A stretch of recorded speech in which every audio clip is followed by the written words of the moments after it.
नमस्कार दोस्तों, Moni official voice में आपका स्वागत है। आज की कहानी है शर्तों भरा रिश्ता।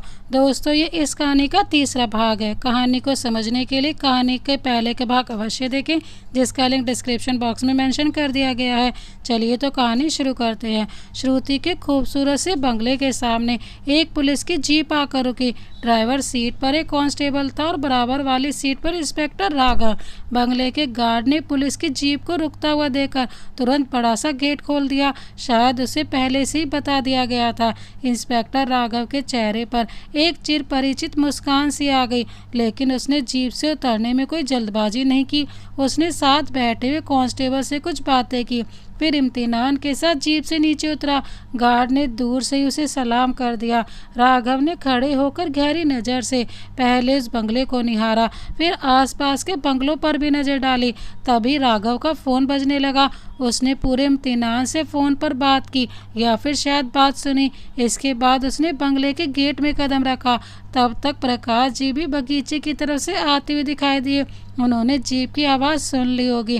राघव ने उनके पास जाकर उनसे नमस्ते की और हालचाल पूछा। प्रकाश जी राघव को लेकर ड्राइंग रूम में आ गए। श्रुति और करण के साथ नीलम जी भी वहीं थे। उन सब ने इंस्पेक्टर राघव को नमस्ते की। और सुनाइए इंस्पेक्टर साहब, कुछ पता चला उस ट्रक के ड्राइवर के बारे में? प्रकाश जी ने बड़ी उम्मीद से पूछा। नहीं प्रकाश जी, अभी तो कुछ खास पता नहीं चला। कुछ आसपास के लोगों ने उस ट्रक को खड़े हुए तो देखा था, लेकिन जिस जगह एक्सीडेंट हुआ वहां पर कोई चश्मदीद गवाह नहीं मिला। और मज़े की बात यह है कि उस खड़े हुए ट्रक का नंबर भी अभी तक पता नहीं चला। ओहो, उन तीनों के मुंह से एक साथ निकला। राघव ने अब श्रुति की ओर अपना फोकस किया। हाँ तो श्रुति जी, क्या मैं आपसे कोई सवाल पूछ सकता हूँ? राघव के बात करने का अंदाज श्रुति को अंदर तक हिला दिया। पता नहीं क्या पूछ बैठी ऑफिसर। झोल तो श्रुति की लाइफ में भी कम नहीं था। श्रुति को लगा कि कहीं उसने कोई आफत मोल तो नहीं ले ली। जी जरूर, श्रुति ने खुद को मजबूत किया। करण जी के साथ शादी करने से पहले क्या कभी आपको किसी ने प्रपोज किया? मतलब कोई वन साइडेड लवर? जी नहीं, कभी भी नहीं। एक्चुअली मैं इतनी तुनक मिजाज थी कि कोई मेरे पास ही नहीं आता था। श्रुति बोल तो गई, लेकिन तुरंत उसे एहसास हुआ कि कुछ ज़्यादा बोल गई। राघव के चेहरे पर मुस्कान आ गई। तो फिर करण जी में इतनी हिम्मत कहाँ से आ गई? जहाँ तक मुझे पता है, उनकी और आपकी स्थिति में ज़मीन आसमान का अंतर है। फिर भी उन्होंने बाकायदा आपसे शादी की, और वो भी इतनी जल्दबाजी में। श्रुति कुछ उलझ कर रह गई, लेकिन करण ने बात संभाली। जी, बात यह है इंस्पेक्टर साहब कि हिम्मत मैंने नहीं दिखाई, बल्कि श्रुति ने दिखाई थी। मैं भी और सब की तरह श्रुति को घमंडी और गुस्सैली समझता था, लेकिन जब उसको समझा तो पाया कि वो बहुत ही मासूम और साफ दिल की लड़की है, और भावुक भी। उसे मेरी गरीबी से कोई भी एतराज़ नहीं था, बस वो सच्चे प्यार की तलाश में थी। श्रुति ने करण की ओर बलिहारी हो जाने वाली नज़रों से देखा। करण ने काफ़ी संतुलित जवाब दिया था, और प्रकाश और नीलम जी ने श्रुति को और प्यार से देखा। वास्तव में आज पहली बार उन्होंने किसी के मुंह से श्रुति की इतनी तारीफ सुनी, और वो भी पूरी ईमानदारी के साथ। तो फिर वहीं करण के साथ ऐसा कुछ? राघव ने जानबूझकर बात अधूरी छोड़ दी। नहीं सर, मुझे तो कभी इन सब बातों के लिए फुर्सत ही नहीं मिली। मुझ जैसे गरीब और साधारण से लड़के में किसी को क्या दिलचस्पी हो सकती है? मुझ पर तो पूरे परिवार की जिम्मेदारी है। इस बार भी मोर्चा करण ने ही संभाला। राघव फिर से किसी सोच में डूब गया। अच्छा प्रकाश जी, आप बताइए, क्या कोई ऐसा आदमी जिसको श्रुति या करण की शादी के कारण कुछ नुकसान हो रहा हो, या कोई पारिवारिक दुश्मनी? जी मुझे तो ऐसा कुछ नहीं लगता है, ना ही कोई विवाद है। श्रुति ने संभल कर कहा। किसी तरह का विवाद है? प्रकाश जी ने बात को टालते हुए कहा। अच्छा, आपके दामाद का तो एक्सपोर्ट का बिजनेस था ना, काफ़ी बड़ा? जी हाँ, बहुत ही मेहनती था मयंक। अपने बिजनेस के लिए वो रात दिन एक कर देता था। तो उनकी डेथ के बाद वो बिजनेस? इस बार प्रकाश जी कसमसा उठे। ये इंसान है या कुछ और? एक के बाद एक सवाल। लेकिन श्रुति और करण को कुछ राहत महसूस हुई।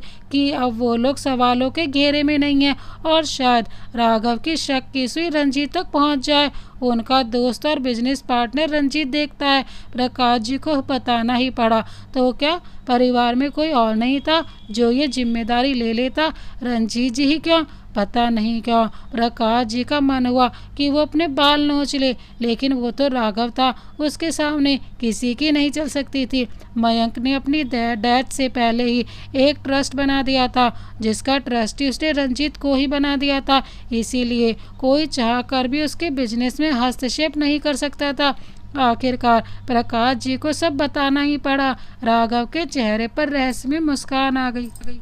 आपकी बेटी रितु की एक सड़क दुर्घटना में मृत्यु हो चुकी थी और मयंक जी को ब्लड कैंसर था। वो जानते थे कि अब वो ज़्यादा दिन नहीं जी पाएंगे, या फिर ये कह लें कि रंजीत भी जानता था कि मयंक ज़्यादा दिनों का मेहमान नहीं है, इसीलिए उसने रंजीत जी से सब कुछ अपने नाम करवा लिया। मतलब राघव सब कुछ जानता था, बस उन्हीं लोगों के मुँह से उगलवाना चाहता था।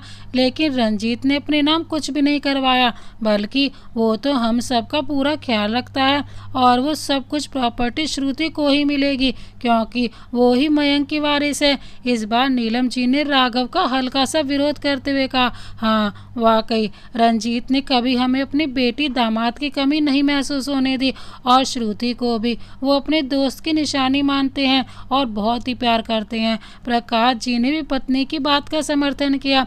ठीक है, फिर अब मैं चलता हूँ, आप लोग अपना ध्यान रखिए, जैसे ही कुछ पता चलेगा तो आपको बताऊंगा।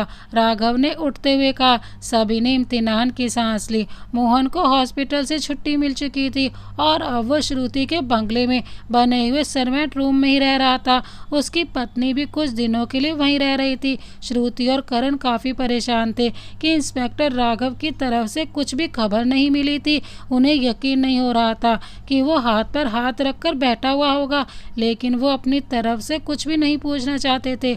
आज करण ने श्रुति से कहा कि वो अपने घर जाना चाहता है, क्योंकि घर वालों से मिले काफ़ी दिन हो गए हैं। श्रुति ने कहा कि वो भी करण के साथ जाना चाहती है, लेकिन करण ने मना कर दिया। वो जानता था कि श्रुति ज़्यादा देर वहाँ रुक नहीं सकती और उसकी उपस्थिति में उसके घर वाले भी सहज नहीं हो पाएंगे। श्रुति ने कुछ गिफ्ट्स उसके घर वालों के लिए दिए, हालांकि करण मना करता रहा, लेकिन श्रुति ने उसकी एक ना सुनी। करण के जाने के बाद श्रुति कुछ देर नानी के पास बैठी, फिर अपने कमरे में आकर टीवी देखने लगी। कुछ ही देर में उसने टीवी बंद कर दिया और कल्पना को फ़ोन मिला दिया। काफ़ी दिनों से उसकी कल्पना से बात नहीं हुई थी। हेलो कल्पना, क्या हाल है? हाय हाय, ये सूरज आज किधर से निकला जो तूने मुझे फ़ोन किया? कल्पना ने कहा। क्यों, मैं क्या तुझे फ़ोन नहीं करती कभी? माय डियर, वो दिन अब कहाँ रहे? अब तो बस तुम हो और तुम्हारा वो किराए का पति, इसके अलावा तो कोई और है ही नहीं अब तुम्हारी ज़िंदगी में। ये क्या बकवास कर रही हो तुम? और करण के बारे में किस तरह की बात कर रही हो? वो मेरा अच्छा दोस्त भी है। श्रुति उखड़ गई। क्या बात है, लगता है दोस्ती कुछ ज़्यादा ही हो गई है, तभी उसके खिलाफ कोई बात नहीं सुन सकती। चल छोड़, ये बता कैसे फ़ोन किया? यार कुछ नहीं, बस मन नहीं लग रहा था, सोचा कि तुझसे ही बात कर लूँ। पता नहीं घर भी खाली खाली सा लग रहा है। क्यों, नाना नानी नहीं है घर पर क्या?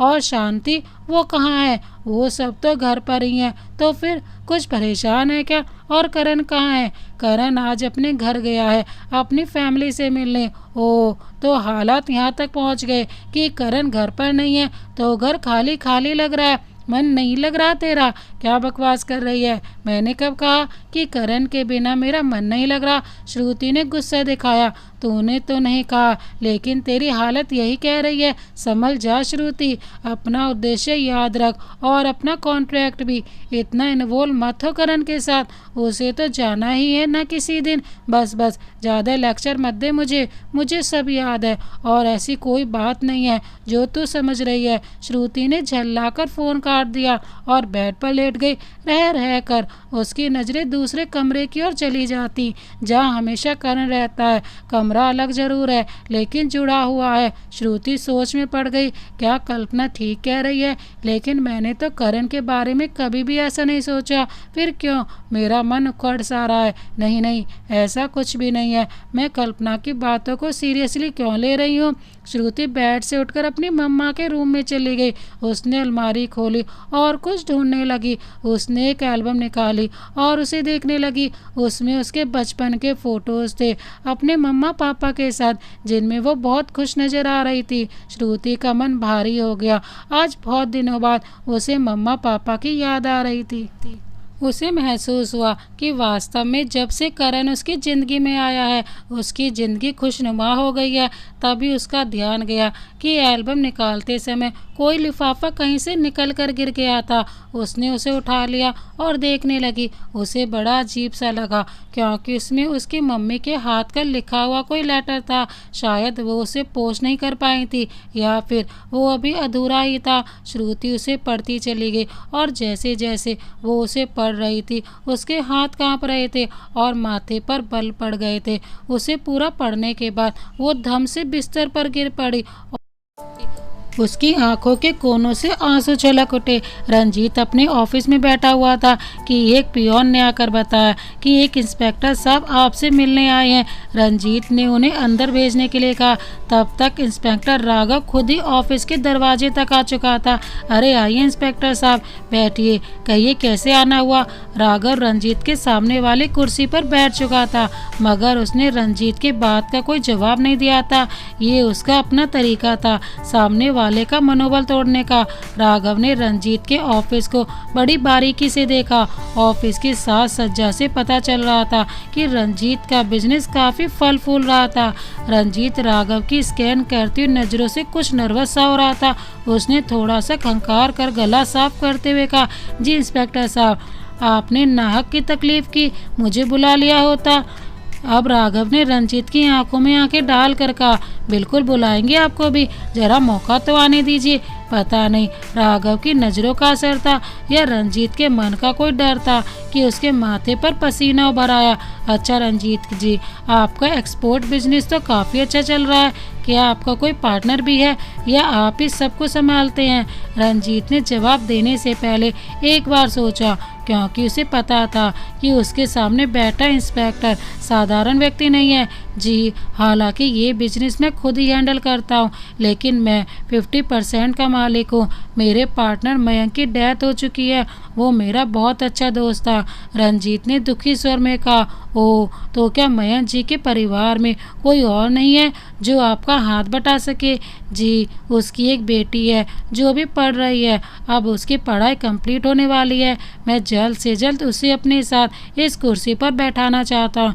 रंजीत ने आपने बराबर में रखी हुई एक बड़ी सी कुर्सी पर इशारा किया। आप शायद श्रुति की बात कर रहे हैं, राघव ने कहा। जी हाँ, जी वही। आप जानते हैं श्रुति को? रंजीत ने पूछा। आपने उसके ड्राइवर मोहन के एक्सीडेंट की खबर तो सुनी ही होगी। राघव ने उलटकर रंजीत से प्रश्न किया। जी हाँ, अब तो काफ़ी ठीक है। श्रुति को शक है कि वो एक्सीडेंट प्री प्लान था। एक्चुअली उसका मानना है कि वो एक्सीडेंट उसके और करण के लिए ही प्लान किया गया था। राघव ने रंजीत को गहरी नज़रों से देखा। क्या? लेकिन श्रुति का कौन दुश्मन हो सकता है? रंजीत ने आश्चर्य से पूछा। हो सकता है कि कोई करण का दुश्मन हो। राघव की नज़रें रंजीत पर ही टिकी हुई थी और वो उसकी टेबल के नीचे अपने हाथों को ठक ठक कर रहा था। रंजीत ने कुछ भी नहीं कहा। अच्छा रंजीत जी, क्या आप इस बारे में कुछ बता सकते हैं कि आपको किसी पर कोई शक है? आखिर उस परिवार से आपके काफ़ी पुराने और ख़ास संबंध है। जी नहीं इंस्पेक्टर साहब, मैं कुछ नहीं जानता। मुझे तो ऐसा नहीं लगता। हो सकता है कि श्रुति को वहम हो, ठीक है, लेकिन श्रुति ने मुझे बताया भी था कि उसे किस पर शक है, इसीलिए मैं आपके पास आ गया। पता नहीं राघव रंजीत को क्या समझाना चाह रहा था। क्या? किस पर शक है उसे? रंजीत ने हकलाते हुए कहा। वो तो मैं आपको नहीं बता सकता। वैसे मुझे उम्मीद है कि मैं जल्दी ही श्रुति को इस कुर्सी पर अपने पापा की जगह बैठा हुआ देखूंगा। इतना कहकर राघव उठकर खड़ा हो गया था और रंजीत सोच में पड़ गया। राघव मुस्कुराते हुए आराम से ऑफिस से बाहर निकल गया। शायद उसने अंधेरे में कोई तीर चलाया था जिसके निशाने पर पहुंचने की उसे पूरी उम्मीद थी।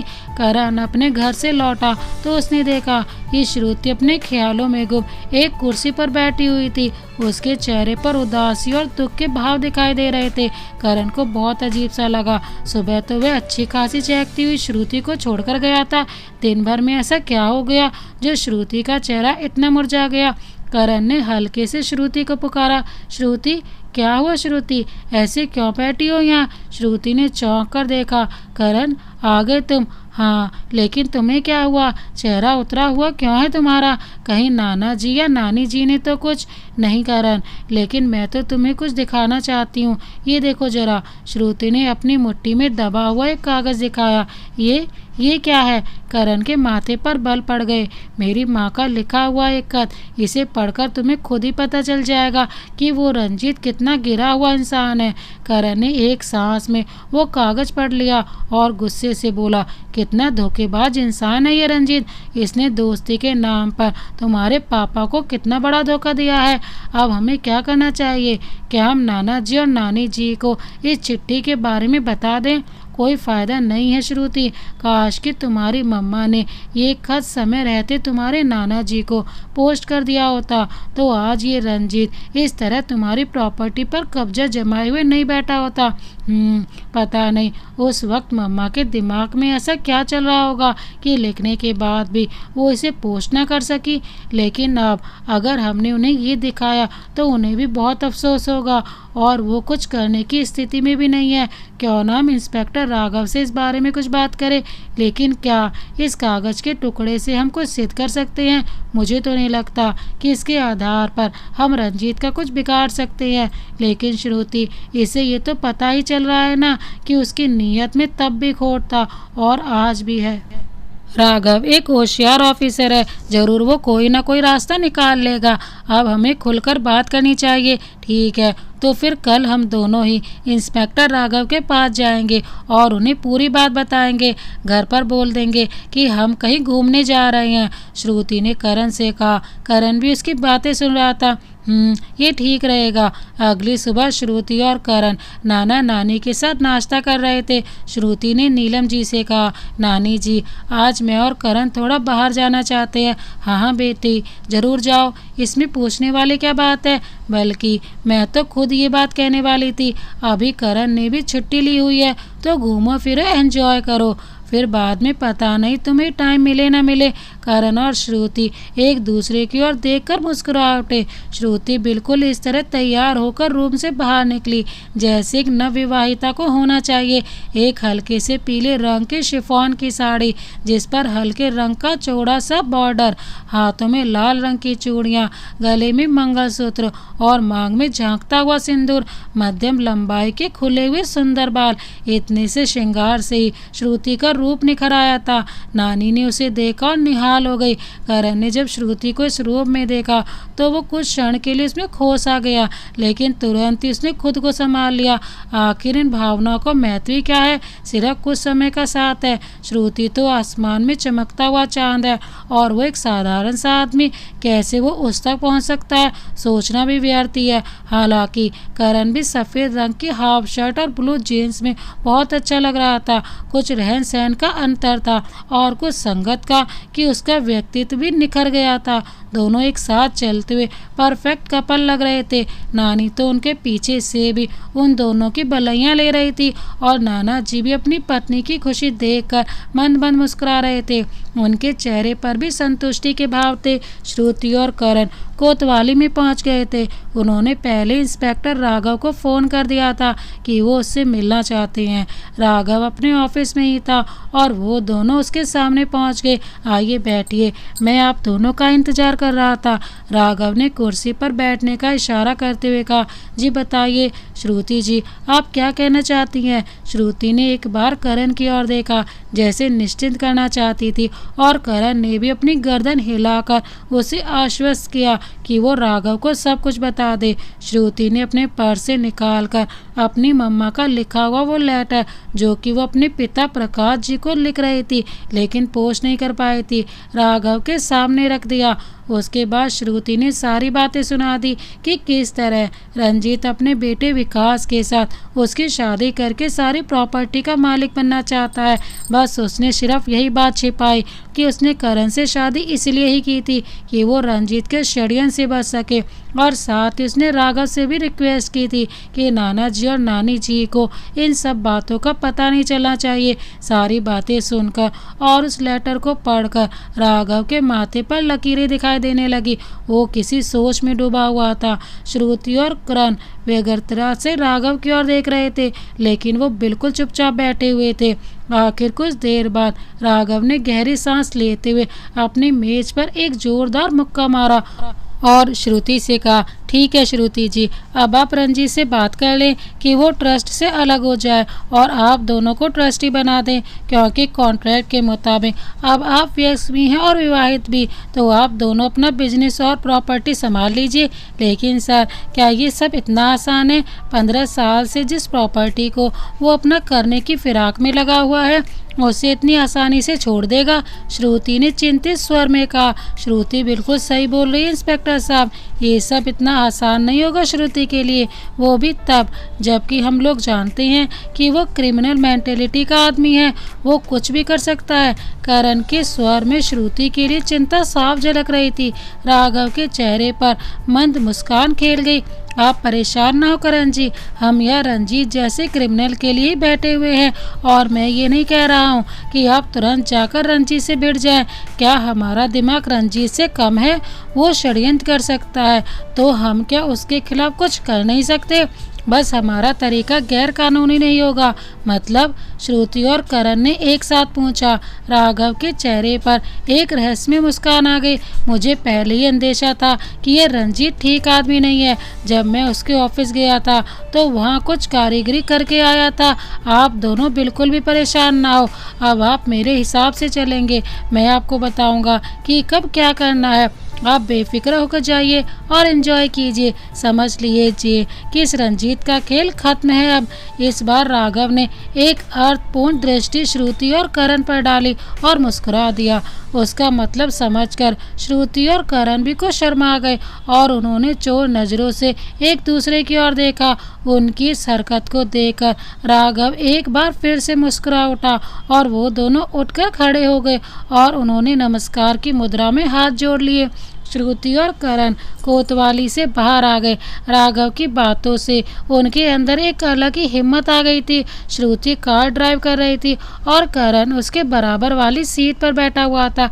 अचानक करण ने देखा कि गाड़ी किसी और ही रास्ते पर जा रही है।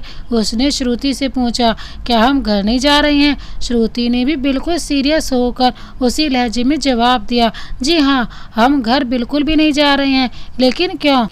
क्योंकि हमें इंस्पेक्टर राघव की इंस्ट्रक्शन फॉलो करनी है।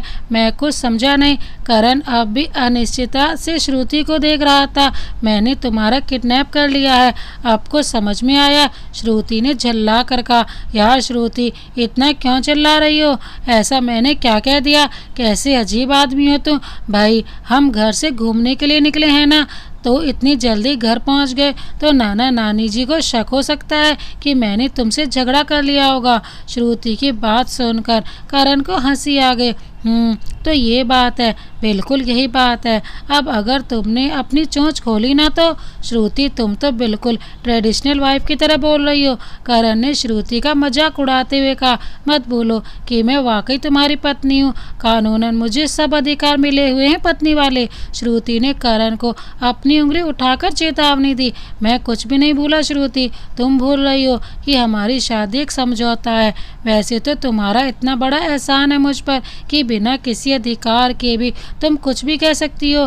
करण ने फीकी सी मुस्कान के साथ कहा, बस हो गए शुरू, कभी भी भूल जाया करो इस बात को। मैंने पहले भी तुमसे कहा था कि हम दोस्त तो हैं ही, इस नाते तुम्हारा भी कुछ हक बनता है मुझ पर। हर वक्त तुम इतने सीरियस होकर क्यों रहते हो? करण ने कोई जवाब नहीं दिया। इन्हीं सब बातों को करते हुए श्रुति की गाड़ी एक बड़े से शॉपिंग मॉल की पार्किंग में जाकर रुक गई। श्रुति ने पूरे जोश के साथ करण का हाथ पकड़ लिया और मॉल में घूमने लगी। पता नहीं क्या क्या नहीं देख डाला उसने। अब करण की हिम्मत जवाब देने लगी, श्रुति प्लीज़, अब कुछ आज ही देख डालोगी क्या? सब कुछ आज ही देखोगी क्या? मैं तो बुरी तरह से थक चुका हूँ। तुम्हें पता है करण, पिछले कुछ समय से ही ऐसा हुआ है कि मैं ना तो किसी मॉल में गई हूँ और ना ही मैंने कोई शॉपिंग की है, वरना तो हर हफ्ते मैं ऐसे ही घूमती थी। और पता है रंजीत नाना जी भी मुझसे गुस्सा हो जाते थे कि मैं बहुत खर्चा करती हूँ। श्रुति के चेहरे पर इतनी मासूमियत थी कि करण भी उसकी बात पर हंस पड़ा। अच्छा, अब कुछ पेट पूजा भी करा दो, या बस तुम अपना सामान उठाने के लिए मुझे साथ लाई थी? करण ने पेट पर हाथ फेरते हुए शिकायती लहजे में कहा। उसकी ऐसी बात सुनकर श्रुति खिलखिला कर हंस पड़ी। दोनों मॉल में बने हुए एक रेस्तरां में जाकर बैठ गए। श्रुति ने पता नहीं क्या क्या ऑर्डर कर दिया और करण रोकता ही रह गया। इतने बड़े मॉल में शॉपिंग और इतना महंगा रेस्तरां, करण के लिए सब सहज नहीं था। लेकिन आज करण के सामने श्रुति का एक अलग ही रूप था, बिल्कुल अल्लड़ परवा मासूमियत से भरी। आज करण ने इस श्रुति की उस श्रुति से तुलना की जिसने पहली बार उसे कार से टक्कर मार दी थी और बोलने भी नहीं दिया था। गुस्से से लाल पीले होकर कितनी बातें सुना दी थी करण को, कोई भी सहानुभूति या दया नहीं दिखाई थी।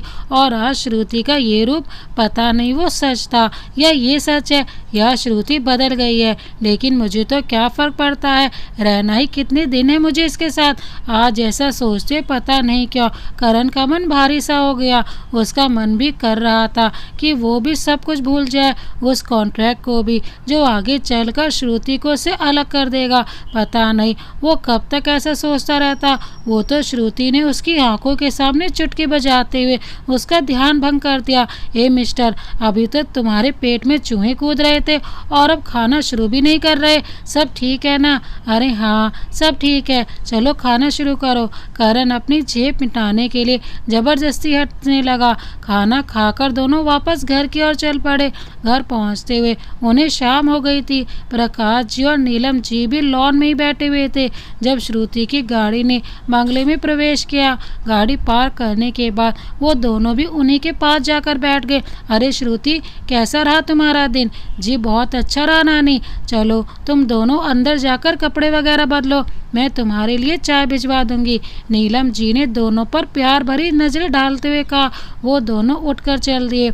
और उन शॉपिंग बैग्स को भी कार से निकाल लेना। अब मैं तुम्हारे इन हरकतों पर कुछ भी नहीं कहूँगा। से प्रकाश जी की आवाज़ आई। श्रुति ने मुड़कर देखा तो वो हंस रहे थे पीछे। क्या नाना जी, आपको कैसे सब पता चल जाता है? श्रुति ने बच्चों की तरह ठनक कर पैर पटकते हुए कहा। प्रकाश जी ठहाका लगा कर हंस पड़े। अब मैंने तुझे डांट लगाने की जिम्मेवारी करण को सौंप दी है।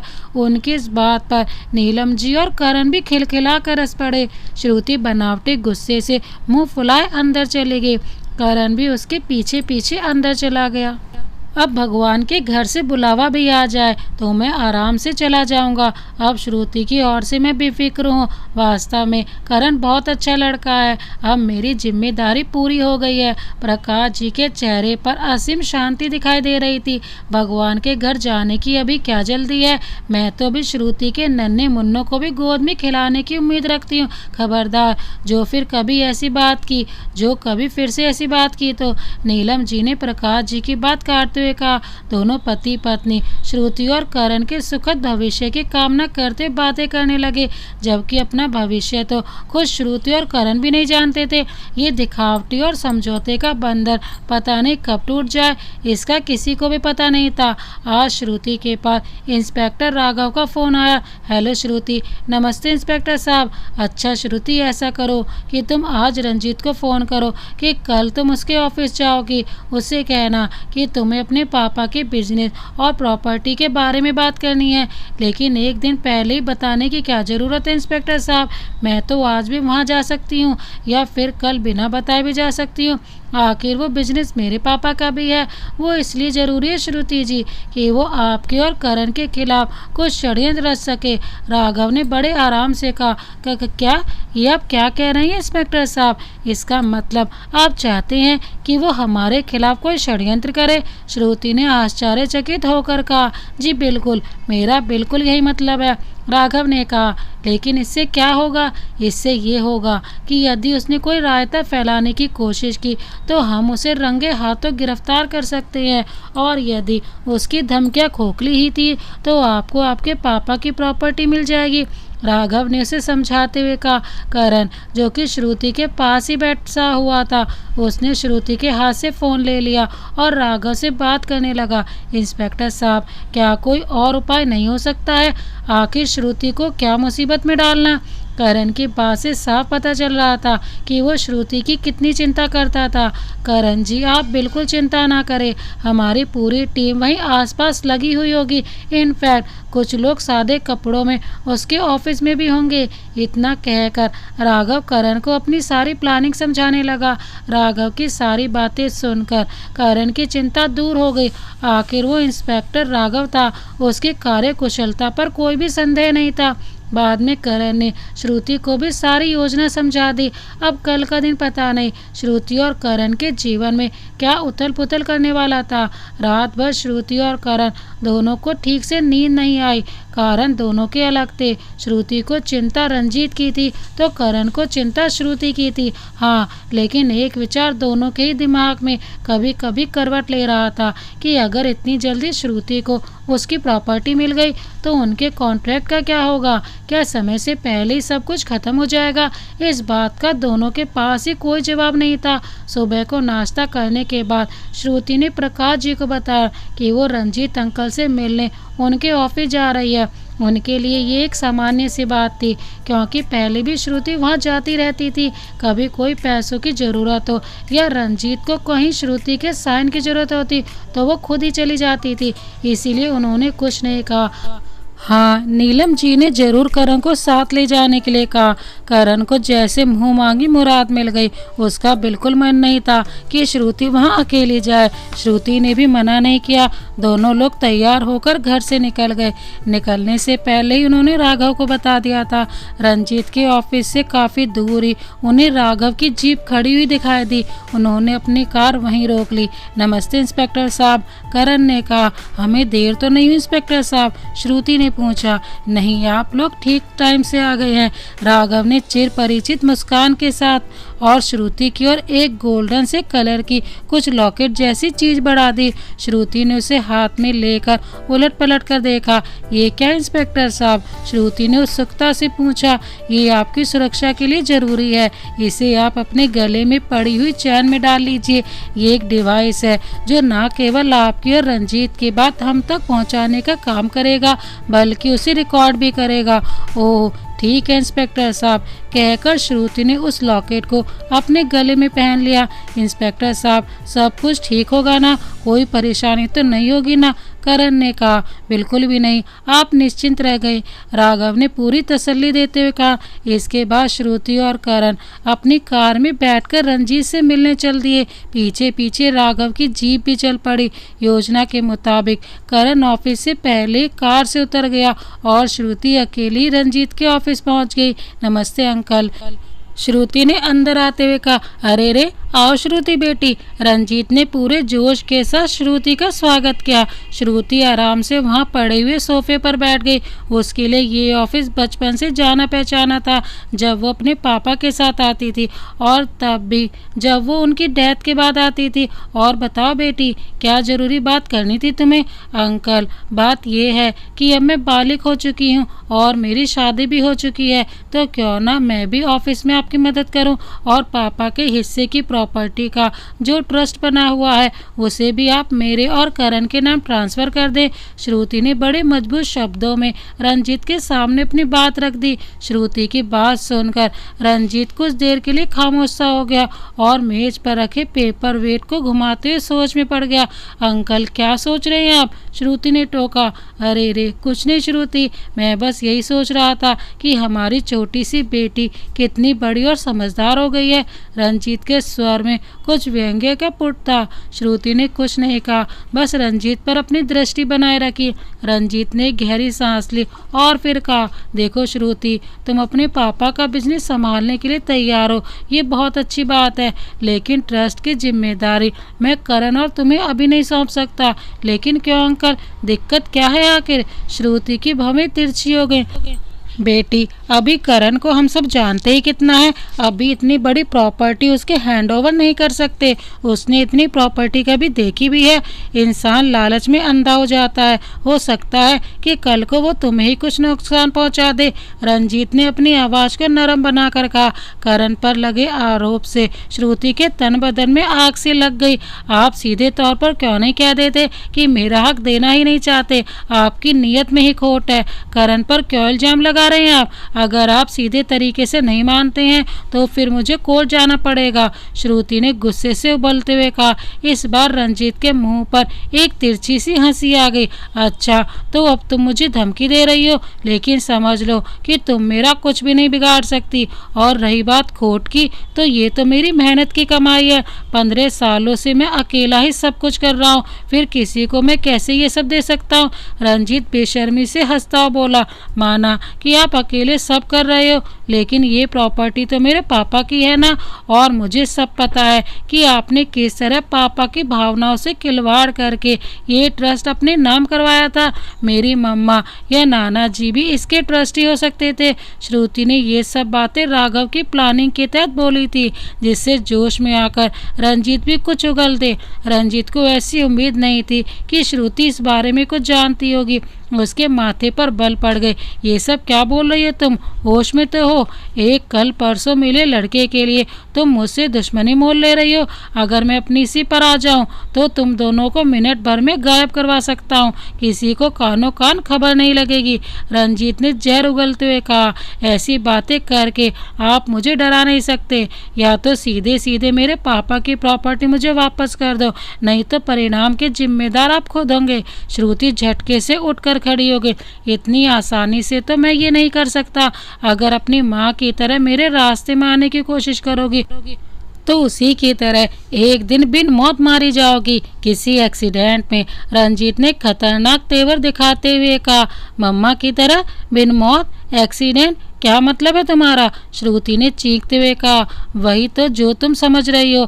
आज तक किसी को ये नहीं पता चला कि वो एक्सीडेंट मैंने करवाया था, क्योंकि वो रात दिन तेरे बाप को मेरे खिलाफ भड़काती थी। तेरे बाप को तो कैंसर से मरना ही था, लेकिन तेरी माँ को उससे पहले मरना पड़ा, अपनी इन्हीं हरकतों की वजह से। रंजीत ने श्रुति की माँ की मौत के राज खोलते हुए कहा। ये सब सुनकर श्रुति की हालत अजीब सी हो गई। दुख और गुस्से से उसने झपट कर रंजीत का कॉलर पकड़ लिया। तू ठीक इंसान नहीं है, ये तो मैं पहले से जानती थी, लेकिन इतना बड़ा कमीना होगा ये मैं नहीं जानती थी। तूने मेरी मम्मा को जान से मरवा दिया और उम्मीद करता था कि मैं तेरे बेटे से शादी कर लेती, जिससे सारी प्रॉपर्टी तुझे और तेरे बेटे को मिल जाए। मुझे और करण को भी तूने उसी तरह मारने की कोशिश की, मगर कामयाब ना हो सका। अब तेरे सारे पापों का हिसाब होगा। रंजीत पूरी बेशर्मी के साथ हंसा और एक झटके में श्रुति के बाल पकड़कर उसे वापस सोफे पर धक्का दे दिया। तू करेगी मेरे पापों का हिसाब? तू यहाँ से जिंदा निकल कर जाएगी तभी ना। रंजीत ने दांत किटकिटा कर कहा। तभी झटके से रंजीत के ऑफिस का दरवाजा खुला। श्रुति को कुछ उम्मीद बंधी, लेकिन दरवाजे पर विकास था, जिसने फुर्ती के साथ अंदर आकर दरवाजा बंद कर लिया था। श्रुति भागकर विकास के पहुंच गए। विकास, विकास देखो तुम्हारे पापा ने क्या क्या किया है। ऊपर से कितने अच्छे और अंदर से कितने जहरीले। इन्होंने मेरी मम्मा को मारा, मुझे और करण को भी मारने की कोशिश की। पता है तुम्हें? शर्म आएगी तुम्हें इनका बेटा होने में। श्रुति विकास का हाथ पकड़कर झिंझोड़ रही थी और रो रही थी। विकास ने बड़े आराम से श्रुति से अपना हाथ छुटाकर उसे धीरे से फिर से उसी सोफे पर बैठा दिया। मुझे सब पता है श्रुति कि डैड ने क्या किया है। आखिर कौन बाप अपने बेटे को अरबपति बनते हुए नहीं देखना चाहता? हाँ बोलो बोलो। और रही बात मोहन की कार के एक्सीडेंट की, उसमें बेचारे डैड का कोई रोल नहीं था। आखिर अपनी होने वाली बीवी और प्रॉपर्टी पे मैं उस 2 टके के छोकरे को कब्जा करते कैसे देख सकता था? वो सब मेरी प्लानिंग थी, डैड को तो पता भी नहीं था। मगर अब अफसोस हो रहा है कि अगर डैड ने सब प्लान किया होता तो आज तो यूं यहाँ आकर बकवास न करती। श्रुति को अपने कानों पर विश्वास नहीं हो रहा था। वो सदमे में आ गई विकास की बातें सुनकर। विकास, तुम्हें तो मैंने अपना दोस्त माना था, तुम भी। श्रुति फफक कर उठ पड़ी। ऐसी सूखी दोस्ती का क्या फ़ायदा? मुझसे शादी के लिए मान जाती तो आज ये दिन ना देखना पड़ता। विकास ने श्रुति का मजाक उड़ाते हुए कहा। फिर रंजीत की ओर देखकर बोला, वो करण भी आसपास घूम रहा था, उसे भी हाथ पैर बांध कर एक खाली गोदाम में फेंक दिया है, वहीं सड़ सड़ कर मर जाएगा। किसी को कानों कान खबर भी नहीं होगी। लेकिन इस श्रुति का कुछ इंतजाम करना पड़ेगा डैड। इसकी कार भी बाहर खड़ी हुई है, इसको गायब नहीं कर सकते। इसे बेहोश करके डॉक्टर के यहाँ ले जाने के बहाने से लेकर जाना पड़ेगा। विकास बोले जा रहा था और श्रुति सदमे की वजह से जड़ सी हो गई। उसे अभी भी यकीन नहीं हो रहा था कि विकास भी पूरे षड्यंत्र में शामिल था। तभी अचानक श्रुति को याद आया, करण, पता नहीं क्या किया विकास ने उसके साथ। उसे अपनी कोई चिंता नहीं थी, क्योंकि जानती थी कि इंस्पेक्टर राघव और उसकी टीम सब आसपास है। लेकिन करण को जहाँ छोड़कर आई थी वो जगह तो अलग थी। तब उसे क्या पता था कि विकास भी षड्यंत्र में शामिल है। अब पता नहीं करण कहाँ होगा और किस हाल में होगा। ये सब सोच कर ही श्रुति बेचैन उठी। उसमें एक ऊर्जा का संचार हुआ कि किसी तरह भागकर बाहर निकल जाओ। पता नहीं इंस्पेक्टर तो कब तक वहीं बाहर घूमते रहे, वो करण की बात कैसे बताएगी। चिंता में वो ये भूल चुकी थी कि राघव सारी बातें सुन रहा होगा। वो फुर्ती से सोफे से उठकर भागी तो विकास ने उसे जल्दी से हाथों में जकड़ लिया।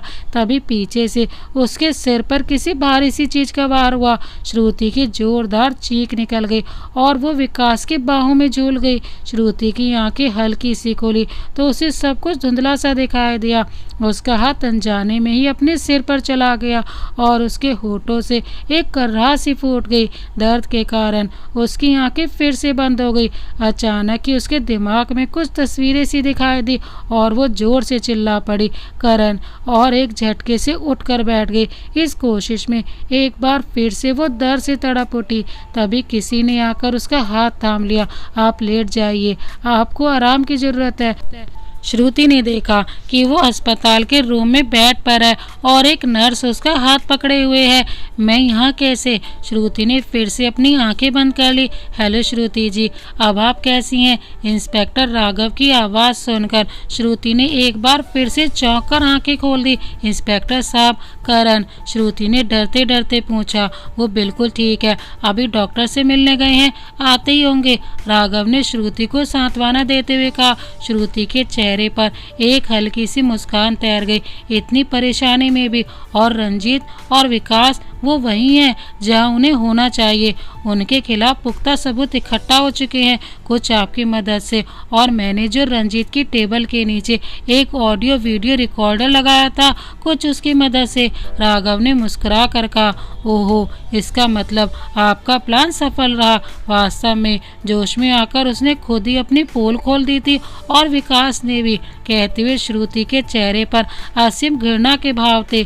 जी, बस मुझे एक ही बात का अफसोस है कि इस सब के दौरान आपको इतनी चोट लग गई।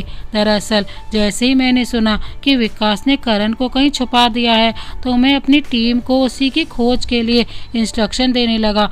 बस इतनी सी देर में ही उन लोगों ने आप पर हमला कर दिया।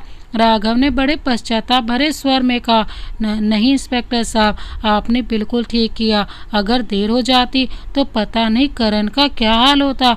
मुझे आपसे जरा सी भी शिकायत नहीं है, आपको जो ठीक लगा आपने वही किया, श्रुति ने कहा। लेकिन मुझे आपसे बहुत शिकायत है इंस्पेक्टर साहब, आपको पहले श्रुति को ही बचाना चाहिए था।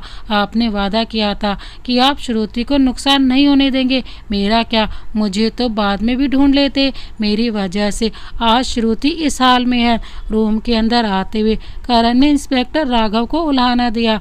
राघव कुछ कहता उससे पहले ही श्रुति ने कहा, करण, ये क्या कह रहे हो? मेरी वजह से तुम्हें इतनी परेशानियां उठानी पड़ी और तुम शिकायत इनसे कर रहे हो। इनकी वजह से ही आज हम दोनों सही सलामत हैं और वो दोनों सलाखों के पीछे हैं। इस बार इंस्पेक्टर राघव भी बीच में ही बोल पड़ा। एक बात कहूँ आप लोगों से, आप दोनों जितना एक दूसरे से प्यार करते हो ना, उतना मैंने कभी नहीं देखा। लोग तो केवल कहते हैं, लेकिन मैंने खुद देखा है कि आप दोनों एक दूसरे के लिए अपनी जान गंवाने के लिए तैयार थे। राघव ने श्रुति और करण की ओर देखते हुए कहा, जबकि श्रुति और करण एक दूसरे को देखने में खोए हुए थे। ये देखकर राघव एक बार फिर धीरे से मुस्कुरा दिया। अच्छा, तो अब मुझे चलना चाहिए। अब मेरा काम खत्म हुआ। कभी ज़रूरत पड़ी तो आपको खबर कर दूंगा। राघव ने उनका ध्यान भंग करने के लिए गला साफ किया और करते हुए कहा, राघव किस बात पर वो दोनों ही झेप गए और मुस्कुरा उठे। राघव के बाहर जाते ही करण श्रुति के बेड के बिल्कुल पास खड़ा हो गया। आज पहली बार उसने श्रुति का हाथ अपने हाथ में ले लिया और एक हाथ उसके माथे पर रख दिया। अब कैसा महसूस कर रही हो? करण ने धीमे से पूछा। बहुत अच्छा लग रहा है करण, ऐसा लग रहा है कि सारी तकलीफें दूर हो गई हैं। श्रुति की आंखें बंद होती जा रही थी। तुम जानबूझकर ऐसा कह रही हो ना? नहीं, सच में। श्रुति ने अभी भी अपनी आंखें बंद ही कर रखी थी। पता नहीं किस भावावेश में करण का हाथ श्रुति के माथे से सरक कर उसके गालों पर आ गया था और श्रुति श्रुति मेरी बच्ची। अचानक नीलम जी की आवाज़ सुनकर करण को झटका सा लगा और वो छिटक कर कुछ दूर खड़ा हो गया। श्रुति की भी आंखें खुल गई, लेकिन अभी शायद कुछ खुमारी बाकी थी उस एहसास की जो उसने अभी अभी महसूस किया था। नीलम जी की अनुभवी आंखों ने ये बात भांप ली। अरे सॉरी बेटा, हम बिना नॉक किए अंदर। अरे नहीं नानी जी, मैं तो बस श्रुति की तबीयत पूछ रहा था, करण ने हिचकिचाते हुए कहा। श्रुति ने भी इस बीच आंखें बंद कर ली थी और अब धीरे धीरे खोल रही थी। हालांकि चोट काफ़ी गहरी लगी थी, लेकिन शायद उस एहसास ने अंदर तक तृप्त कर दिया था, जिसकी वजह से उसके पीले से कुंपलाए चेहरे पर भी एक अलग ही रौनक सी आ गई थी। श्रुति, इंस्पेक्टर राघव ने मुझे सारी बातें बताई हैं। मुझे तुम पर बहुत गुस्सा आ रहा है कि तुमने हमें कुछ भी नहीं बताया। क्या हम तुम्हारी मदद नहीं करते? क्या रितु हमारी बेटी नहीं थी? जो बात वो मुझे जीते जी बताना नहीं चाहती थी, वो तुमने अब भी मुझे नहीं बताई। प्रकाश जी ने गुस्से से कहा। नाना जी, श्रुति ने प्यार से अपनी बाहें उनकी तरफ फैला कर कहा और प्रकाश जी ने तुरंत ही लेटी हुई श्रुति को अपने गले से लगा लिया। प्रकाश जी की सारी शिकायत और गुस्सा आंसू बनकर बह गया। शायद बेटी की मौत पर जो आंसू आंखों में रह गए थे, वो भी आज बह निकले थे। नीलम जी और करण की आंखें भी नम हो चुकी थी। आज श्रुति को हॉस्पिटल से छुट्टी मिल गई थी और करण उसको लेकर जा रहा था। कार को मोहन लेकर आ गया था। करण श्रुति को लेकर गाड़ी की पिछली सीट पर बैठ गया। मोहन को देखकर श्रुति ने आश्चर्य से कहा, अरे मोहन, तुम क्यों आए? अभी तुम पूरी तरह ठीक नहीं हुए हो। मैं ठीक हूँ मैम साहब, आप लोगों ने जो मेरा इतना ख्याल रखा तभी मैं जिंदा हूँ, नहीं तो पता नहीं क्या होता। मेरा भी कुछ फर्ज बनता है आपके लिए, मोहन ने कृतज्ञता दिखाते हुए कहा। श्रुति को मोहन की भी चिंता थी, क्योंकि उसका भी एक्सीडेंट हुआ था, लेकिन मोहन उनके लिए आ गया था। करण और श्रुति घर आ गए। नीलम जी ने श्रुति की आरती उतारी और उसे अंदर कमरे में लिटा दिया। शांति ने श्रुति की ज़रूरत की सब चीज़ें उसके बेड के पास ही रख दी थी। पता नहीं क्यों करण और श्रुति एक दूसरे से नजरें चुरा रहे थे। कुछ कशमकश थी जो दोनों को ही परेशान की रही थी। रंजीत के जेल में जाने के बाद अब श्रुति को अपने पापा की प्रॉपर्टी मिलने में कोई अड़चन नहीं थी। रंजीत की पत्नी निशा ने भी फ़ोन करके श्रुति और नीलम जी से माफ़ी मांगी थी। वो लालची तो थी, लेकिन पति और बेटे के षड्यंत्रों के बारे में उसे नहीं पता था। वो तो बस शादी के बाद मिलने वाली प्रॉपर्टी के सपने देखती थी। आज करण ने फैसला कर लिया था कि उसे श्रुति से बात करनी होगी। अब वो बिल्कुल ठीक हो चुकी है। श्रुति को आज वकील से मिलने जाना था, जिससे आगे की प्रक्रिया शुरू हो सके। श्रुति शीशे के सामने खड़ी होकर बाल काट रही थी कि करण उसके पास जाकर खड़ा हो गया। श्रुति ने उसे प्रश्नवाचक नज़रों से देखा। मुझे तुमसे कुछ बात करनी है श्रुति। हाँ कहो, क्या कहना है? श्रुति ने बाल काटते हुए करण की ओर देखा। वो बात यह है कि करण ने अटकते हुए कुछ कहने की कोशिश की। हाँ बोलो, क्या हुआ? श्रुति, मैं सोच रहा था कि अब तुम काफ़ी ठीक हो गई हो, तो पता नहीं क्या संकोच था जो करण की जबान नहीं खोलने दे रहा था। हाँ अब मैं ठीक हूँ। क्या तुम अपने घर मिलने के लिए जाना चाहते हो? मेरी वजह से तुम काफ़ी दिनों से अपने परिवार से नहीं मिले हो। चाहो तो मैं रास्ते में तुम्हें ड्रॉप कर सकती हूँ। श्रुति ने अपने दिमाग से करण की समस्या को समझने का प्रयास करते हुए कहा। नहीं, वो बात नहीं है। फिर श्रुति प्लीज़ मेरी बात ध्यान से सुनना, उसके बाद कुछ फैसला करना। श्रुति ने झुंझलाहट में कंगा एक तरफ फेंक दिया और खुद भी बिस्तर पर पसर गई। अब बोल भी दो, क्यों सस्पेंस बढ़ा रही हो? क्या कहना चाहते हो? जो कहना है कह भी डालो। करण ने एक लंबी सांस लेते हुए कहा, श्रुति मुझे लगता है कि अब हमारे कॉन्ट्रैक्ट की ज़रूरत ख़त्म होने वाली है। तुम्हारी प्रॉपर्टी तुम्हें मिलने ही वाली है, अब कोई अड़चन नहीं है। रही बात ये कि तुम्हारे पति को आधे का हिस्सेदार बनाया जाना है, तो उसके लिए तुम वकील से कोई समाधान पूछ सकती हो। मैं चाहता हूँ कि तुम्हारी पूरी प्रॉपर्टी एक बार में ही तुम्हें मिल जाए, और अगर हमें जल्दी ही अलग होना है तो उसकी तैयारी भी शुरू कर देनी चाहिए, जैसे शादी की तैयारी की थी, क्योंकि अचानक बिना कारण तो हम तलाक भी नहीं ले सकते ना। करण ने श्रुति को समझाते हुए कहा। श्रुति को करण की बात सुनकर एक झटका सा लगा। करण की बात सुनकर श्रुति सख्ते में आ गई। श्रुति की हालत की वजह से पिछले कुछ दिनों में करण ने जो समय श्रुति को दिया था और उसकी रात दिन देखभाल की थी, उसकी वजह से श्रुति को करण से ये सब सुनने की उम्मीद ही नहीं थी। हॉस्पिटल में करण की बेचैनी को देखने के बाद श्रुति को करण का इतनी जल्दी अलग होने का प्रस्ताव कुछ अजीब लग रहा था, लेकिन वास्तव में करण ये सब कह चुका था और श्रुति निरुत्तर सुनती ही जा रही थी।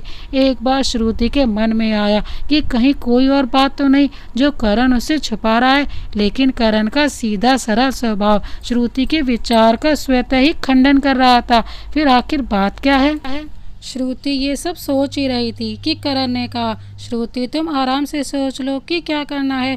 मेरा उद्देश्य बस ये था कि वकील के पास जाने से पहले ही मैं तुम्हें याद दिला दूं कि हमारा संबंध ज़्यादा दिनों का नहीं है, तो तुम अभी से उसी तरह अपने कागज़ तैयार करवाओ कि बाद में तुम्हें परेशानी ना हो। इतना कहकर करण बड़ी बेरुखी के साथ दूसरे कमरे में चला गया और श्रुति उसे देखती ही रह गई। करण की बातें सुनकर श्रुति अच्छी खासी अपसेट हो गई थी, लेकिन वकील साहब से मिलने का टाइम लिया हुआ था और वो कोई छोटे मोटे वकील नहीं थे, इसलिए श्रुति को जाना ही था। श्रुति ने बड़े बेमन से अपना पर्स और कार की चाबी उठाई और कमरे से बाहर निकल गई। बाहर प्रकाश जी बैठे हुए अखबार पढ़ रहे थे और नीलम जी भी सुन रही थी। श्रुति को देखकर प्रकाश जी ने पूछा, वकील साहब से मिलने जा रही हो? जी नाना जी, उन्होंने बुलाया था मुझे। करण को भी साथ ले जाती, वो भी अब परिवार का हिस्सा है, उसको भी सब जानकारी होनी चाहिए, नीलम जी ने श्रुति से कहा। श्रुति नीलम जी को ही देख रही थी। परिवार का हिस्सा? श्रुति ने मन ही मन सोचा, उसे तो बहुत जल्दी है मुझसे पीछे छुड़ाने की, मुझे ही क्या ज़रूरत है उसके पीछे पड़ने की। पता नहीं समझता क्या है अपने आप को। करण की बातों से श्रुति चिढ़ सी गई थी, मगर प्रत्यक्ष में उसने लापरवाही के साथ कहा, कोई ज़रूरत तो नहीं है कि मैं हर जगह उसके साथ ही जाऊँ। प्रॉपर्टी का मामला है, पहले मैं खुद ही सब समझना चाहूँगी। श्रुति तेज कदमों से चलती हुई बाहर निकल गई। अजीब सी हालत थी उसकी, पता नहीं वो गुस्सा था या दुख या फिर दिल पर कोई चोट जो अंदर ही अंदर उसे परेशान कर रहा था। प्रकाश जी और नीलम जी को भी उसकी बात सुनकर कुछ अजीब सा लगा। करण कब से उसके लिए गैर हो गया। उसने सबसे ऊपर होकर उससे शादी की थी अपनी पसंद से, फिर इस तरह से श्रुति वकील से मिलकर आ गई थी। उसने नाना जी और नानी जी को वकील की सारी बातें बता दी थी कि अब सारे कागज़ तैयार हो चुके हैं और श्रुति ने भी उन पर साइन कर दिए हैं। अब वो अपने पापा का बिजनेस और प्रॉपर्टी संभाल सकती है। रंजीत के हिस्से की मालिक अब उसकी पत्नी निशा होगी और उसमें करण की हिस्सेदारी। नानी ने पूछा, करण की कोई हिस्सेदारी नहीं रहेगी क्योंकि वो नहीं चाहता है। वकील साहब उसके लिए भी कागज़ तैयार करा रहे हैं। करण सब कुछ सीधे तौर पर मेरे नाम कर देगा। श्रुति ने गंभीर होकर कहा, लेकिन इसकी क्या ज़रूरत है? करण समझदार लड़का है, तुम दोनों साथ में बिजनेस देखो तो ज़्यादा अच्छा रहेगा, प्रकाश जी ने कहा। श्रुति उनकी बात सुनकर उखड़ गई। आप लोगों को अब भी मुझ पर भरोसा नहीं है? आपके लिए करण मुझसे ज़्यादा है, आपको लगता है वो मुझसे ज़्यादा समझदार है? श्रुति उठकर खड़ी हो गई। अरे रे नहीं बेटी, ऐसा नहीं है, प्रकाश जी ने समझाना चाहा, लेकिन श्रुति ने ध्यान नहीं दिया। इतनी देर में करण भी वहां आ चुका था। श्रुति ने एक उड़ती हुई सी नज़र करण पर डाली और बिना कुछ कहे बाहर निकल गई। करण आकर उन दोनों के पास बैठ गया। एक बात पूछे बेटा? नीलम जी ने कहा। जी नानी जी, कहिए, करण ने कहा। क्या तुम्हारी और श्रुति की कुछ अनबन हो गई है? मैं सुबह से ही महसूस कर रही हूँ कि वो। नहीं तो नानी जी, ऐसा तो कुछ भी नहीं है। उसके साथ काफ़ी कुछ बदला है इन दिनों में, बहुत कुछ सहा है उसने। नॉर्मल होने में कुछ समय लगेगा उसे अभी, करण ने शांत भाव से कहा। हाँ ठीक कह रही हो बेटा, लेकिन बेटा तुम उसकी इन सब बातों का बुरा मत मानना। तुम उसे बहुत अच्छे ढंग से समझते हो, इसीलिए कह रही हूँ। तुमसे ज़्यादा श्रुति को कोई नहीं समझता। अरे आप लोग बिल्कुल चिंता ना करें, धीरे धीरे सब कुछ ठीक हो जाएगा, करण ने दोनों को सांत्वना देते हुए कहा। बेटा हमें तुम पर पूरा भरोसा है, तुम एक समझदार लड़के हो। अब श्रुति तुम्हारी ही जिम्मेदारी है। हमारा बुढ़ापा है, पता नहीं कब क्या हो जाए। प्रकाश जी ने कहा। जी। करण को समझ नहीं आया कि वो क्या करे। वास्तव में उन्होंने ज़्यादा ही उम्मीद बांध ली थी करण से। कैसे समझ सकते हैं वो करण की स्थिति? अब उन्हें पता चलेगा कि वो दोनों अलग हो रहे हैं तो क्या बीतेगी उन पर, कितना दुख होगा उन्हें। अभी वो लोग कितने बेफिक्र हो गए हैं श्रुति के भविष्य के लिए, लेकिन एक बार फिर से वो पहले वाली स्थिति में पहुंच जाएंगे। करण मन ही मन भगवान से माफ़ी मांगने लगा कि उसकी वजह से उन बुजुर्गों को कितना दुख होगा, लेकिन वो कर भी क्या सकता है। आखिर ये कॉन्ट्रैक्ट मैरिज कब तक चलेगी? कॉन्ट्रैक्ट ख़त्म तो संबंध भी ख़त्म। करण का दिमाग परेशान हो गया तो वह भी उठकर वहां से अंदर चला गया। श्रुति अपने कमरे में बेड पर आंखें बंद कर लेटी हुई थी। करण जानता था कि वो सोई हुई नहीं है। एक बार तो उसका मन हुआ कि वो भी चुपचाप जाकर बराबर वाले कमरे में बैठ जाए, लेकिन फिर मन मार कर विचार उठा, कब तक ऐसे चलेगा? श्रुति को प्यार से आराम से समझाना पड़ेगा, तभी समस्या का समाधान होगा। माना कि बहुत जिद्दी और गुस्सैल लड़की है श्रुति, फिर भी वो बहुत मासूम है। बचपन से ही अलग परिस्थितियों में रही है, इसीलिए थोड़ी बददिमाग हो गई है। ये सब सोचकर करण बेड के पास रखी हुई एक कुर्सी पर बैठ गया। उसने प्यार से पुकारा, श्रुति श्रुति। श्रुति बंद पलकों से कुछ हरकत हुई, लेकिन उसने आंखें नहीं खोली। करण ने एक बार फिर से कहा, श्रुति मुझे पता है कि तुम सो नहीं रही हो, प्लीज़ एक बार मेरी बात सुनो। इस बार श्रुति ने झटके से आँख खोली और करण की ओर गुस्से से देखा। कहो क्या कहना है? सुबह कुछ कसर रह गई थी क्या कहने में, जो फिर परेशान कर रहे हो? पहले गुस्सा छोड़ो और फिर मेरी बात सुनो। तुम कहती हो ना कि हम दोस्त हैं, तो फिर दोस्त की बात ठीक से सुनो और समझो। करण ने श्रुति को बहलाने की कोशिश की। श्रुति झटके से उठी और बेड पर पालती मारकर बैठ गई। अपने दोनों हाथों को उसने अपने गालों पर टिका लिया और आंखें बड़ी करते हुए कहा, अब ठीक है तो फिर सुनाओ और ठीक से समझाओ। चलो शुरू हो जाओ। उसकी इस हरकत को देखकर करण को हंसी आ गई। बिल्कुल बच्ची हो तुम, बिल्कुल बच्ची जैसी हरकतें करती हो, और वैसे बनती कितनी समझदार हो। हाँ, तुम तो बाबा आदम के ज़माने से चले आ रहे हो। सारी समझदारी का ठेका तुम्हारे ही तो पास है। नाना जी नानी भी तो यही समझते हैं ना कि श्रुति पागल है और करण कितना समझदार है ना? ये सब मुझे पता है, अब आगे कहो। श्रुति ने जले बुने स्वर में व्यंग्य किया। करण ने कुछ गंभीर होते हुए कहा, अच्छा एक बात बताओ, ये बात तो पहले से ही डिसाइड थी ना कि तुम प्रॉपर्टी तुम्हें मिल जाएगी तो हम अलग हो जाएंगे, और मैंने तुम्हें बस यही कहा था कि अब हमारे कॉन्ट्रैक्ट की शर्त पूरी होने जा रही है तो हमें अलग होना है, तो फिर इसमें इतना नाराज़ होने वाली क्या बात है? श्रुति ने कुछ नहीं कहा और बस एकटक करण की ओर घूरने लगी। शुक्र मनाओ कि मैं इतनी प्रॉपर्टी के लालच में पड़कर शर्त नहीं भूला, वरना कोई और होता तो प्रॉपर्टी पर पूरा कब्जा कर लेता। इस बार करण ने मजाक में बहलाना चाहा। पता नहीं श्रुति को क्या हुआ कि उसने आगे बढ़कर करण का हाथ थाम लिया और उसकी आंखों में आंखें डाल कर बोली, काश कि तुम ऐसा ही करते, भूल जाते सारी शर्तों को। श्रुति ने खोई हुई सी आवाज़ में कहा। करण उसकी आवाज़ सुनकर चौंक गया। लेकिन क्यों श्रुति, तुम ऐसा क्यों कह रही हो? करण ने उलझे हुए स्वर में कहा, क्योंकि प्यार में कोई शर्त नहीं होती करण। श्रुति की आवाज़ भारी हो चुकी थी। करण को अपने कानों पर विश्वास नहीं हो रहा था। क्या श्रुति का वही मतलब है जो वो समझ रहा है? श्रुति अभी भी करण की ओर एकटक देख रही थी। उसने उन हाथों में एक कंपन था जो करण का हाथ थामे हुए थे। करण भी ये महसूस कर पा रहा था। करण के लिए ये सब कुछ अप्रत्याशित था। हालांकि उसके मन में भी श्रुति के लिए कोमल भावनाएं जन्म ले चुकी थी और उन्हीं से बचने के लिए करण ने जल्दी से श्रुति से अलग होना चाहा था। लेकिन श्रुति इस तरह उसके सामने अपने प्यार का प्रस्ताव रख देगी, ये उसने कभी सोचा भी नहीं था। अब सोचते ही रहोगे या कुछ कहोगे भी? उसकी हालत देखकर श्रुति को मजाक सूझी। क्या आपसे पहले किसी लड़की ने प्रपोज नहीं किया? नहीं, कभी भी नहीं। करण के मुंह से बेध्यानी में निकल गया और अपनी कही हुई बात का मतलब समझकर वो खुद ही झेप गया। उसकी इस बात पर श्रुति खिलखिला कर हंस पड़ी।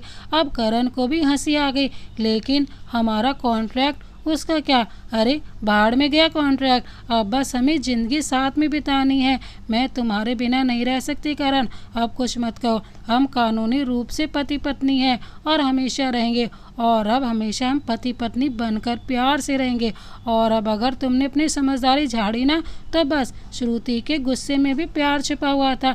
अरे रे, ऐसे कैसे? तुम तो ज़बरदस्ती पर उतर आई। मेरी भी एक शर्त है। वैसे मैं पहले ही बोल चुकी हूँ कि प्यार में कोई शर्त नहीं होती। फिर भी तुम कहकर अपने मन की निकाल लो। बाकी ये मुझ पर निर्भर है कि तुम्हारी शर्त मानी जाएगी या नहीं। श्रुति ने एटीट्यूड दिखाते हुए कहा। तुम मुझे कभी बेईमान नहीं समझोगी कि मैंने प्रॉपर्टी के लालच में ये सब स्वीकार किया है, करण ने गंभीर होते हुए कहा। श्रुति करण की बात को बड़े ध्यान से सुन रही थी। जी, मैं आपको बेईमान नहीं, बहुत बड़ा बेईमान समझूंगी, क्योंकि आपने मेरी प्रॉपर्टी के साथ साथ मुझ पर भी कब्जा कर लिया है। अब ठीक है ना? श्रुति ने शरारत से हंसते हुए कहा।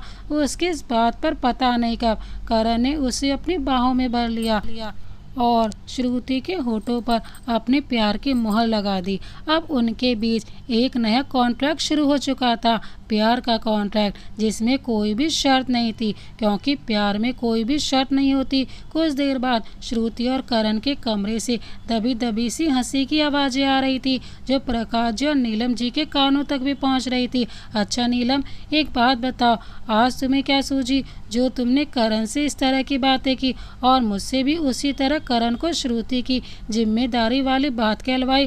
प्रकाश जी ने उत्सुकता से पूछा, क्योंकि मुझे कल्पना ने बताया था कि करण और श्रुति वास्तव में एक नहीं है, एक होने का नाटक कर रहे हैं। और श्रुति वास्तव में करण से बहुत प्यार करती है और करण उससे अलग होने का मन बना रहा है। इसीलिए आग को हवा देने की ज़रूरत थी और अब पता चल रहा है कि आग दोनों तरफ ही बराबर लगी हुई थी। नीलम जी ने रहस्य में मुस्कान के साथ कहा। ओह, अब मैं चैन से मर सकूंगा। प्रकाश जी ने गहरी सांस लेते हुए कहा। अरे मरे हमारे दुश्मन, मैं तो श्रुति के नन्हे मुन्नों को गोद में खिलाए बिना कहीं नहीं जाने वाली, नीलम जी ने करारे स्वर में कहा। और फिर वो दोनों ही ठहाका लगाकर हंस पड़े। श्रुति और करण के कमरे में शांति थी, क्योंकि अब उनके प्यार की अनोखी कहानी की शुरुआत हो चुकी थी। तो दोस्तों, इस प्यार भरी कहानी को सुनने के लिए आपका बहुत बहुत धन्यवाद। इसी तरह की प्यार भरी कहानियाँ सुनने के लिए हमारे चैनल को अभी सब्सक्राइब कर बेल आइकन को प्रेस करना ना भूलें। मिलते हैं एक और नई प्यार भरी कहानी के साथ। तब तक के लिए जय हिंद, वंदे मातरम।